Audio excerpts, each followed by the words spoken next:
Gitu. Apa sejauh ini, bagaimana dengan golok atau benda tajam tersebut lah seperti yang terminologikan oleh polisi? Jadi balik lagi ke keterangan saya sebelumnya bahwa saya sanksi dengan golok itu juga. Karena keterangan Danu sendiri saya sanksi, apalagi dengan isi keterangannya. Salah satunya adalah golok. Jadi Pak Mega waktu beberapa kali saya mendampingi pemeriksaan di Polda Jawa Barat, itu salah satunya saya adalah mendampingi Yosep. 1-2 bulan kemarin itu kan hampir tiap minggu kami ada pemeriksaan. Kebetulan ruangan pemeriksaan Pak Yosep itu, di ruangan pemeriksaannya itu ada whiteboard.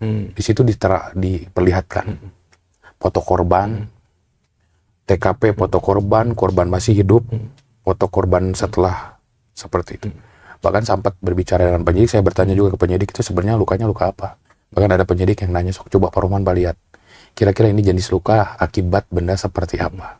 Justru sampai ketika pada saat itu saya melihat, ya memang cukup merinding juga di awal ketika lihat foto jenazah yang begitu rusak mukanya, berdarah semua, baik almarhum Ibu Tuti maupun Amel. Saya lihat di ruang penyidikan, saya sempat lihat waktu itu.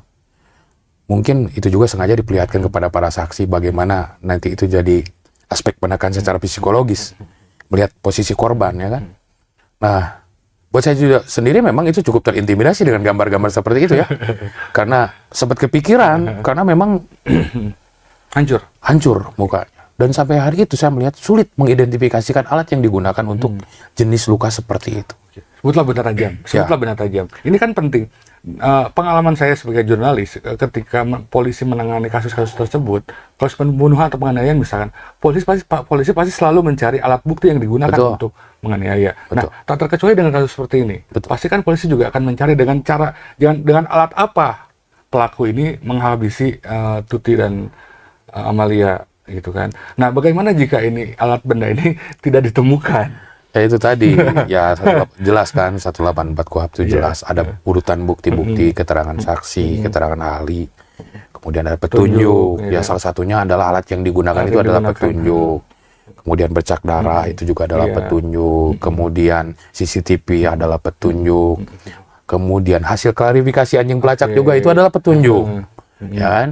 Jadi banyak petunjuk yang bisa digunakan oleh penyidik kepolisian untuk dijadikan acuan dalam penyidikan ini. Nah, berkaitan dengan ketika dengan alat bukti yang sampai hari ini debatable, jenis lukanya saja debatable, tiba-tiba muncul keterangan golok, justru jadi pertanyaan lagi buat saya. Golok macam apa yang bisa menghasilkan luka seperti itu? Saya coba ingat-ingat lagi. Dan ini juga menarik. Benda tajam ini kan sudah 2 tahun. Sudah 2 tahun. Apa mungkin juga masih bisa? Ya, kalaupun hari ini katanya ada penyisiran di TKP, saya dapat informasi tadi malam dari penyidik ada penyisiran di TKP. Apa definisi penyisiran itu sendiri? Apakah itu semua TKP dibersihkan atau dicari? Saya nggak tahu.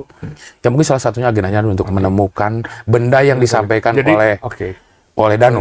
Jadi saya pengen beri garis bawah bahwa benda itu wajib dihadirkan harus. Wajib ya? Wajib harus. Karena itu harus dicocokkan dengan hasil visum. Jenis lukanya seperti apa? Jenis lukanya apa? Apakah benar karena benda tumpul, benda tajam, benda tidak tumpul misalnya. Itu kan harus dijelaskan sehingga jenis luka seperti ini cocok dengan benda yang digunakan. Itulah kesesuaiannya ya. Ada pengakuan. Dan kalau memang ternyata jenis luka dengan alat buktinya tidak cocok, ya saya tolak dalam persidangannya nanti. Jadi untuk melengkapi rangkaian peristiwanya mungkin ya Pak, ada pengakuan Danu, ada korban dengan luka sedemikian rupa, ada darah mungkin, terus ada missing link-nya itu karena petunjuk nanti, petunjuk yang tadi saya sebutkan, baik hasil visum, kemudian alat yang digunakan, CCTV, hasil forensik, itu kan akan diuji oleh pendapat ahli. Ya kan? Berkesesuaian kah? Kesesuaian tidak. Jenis luka seperti ini, alat yang dipakainya seperti ini. Itu satu. Yang pertanyaan yang paling sulitnya, yang menurut saya yang paling sulit adalah bagaimana mengidentifikasikannya sekarang itu. Anggaplah ada muncul alat. Seperti yang disampaikan Danu. Setelah 2 tahun tiba-tiba muncul alat. Setelah 2 tahun. Polres Subang begitu rupa menyisir itu TKP. Bagaimana jika alat golok kan 2 tahun nih? Kan benda logam kan itu.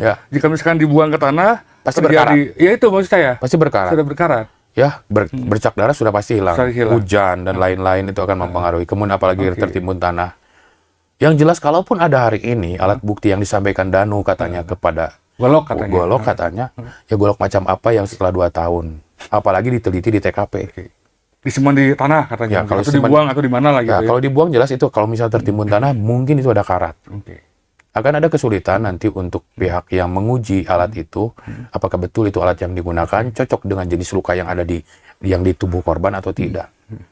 Ya, yang paling pasti saya menolak keterangan Danu dan apa yang disampaikan Danu ke penyidik kepolisian menurut saya tidak valid. Dan harus diuji juga mungkin. Harus diuji.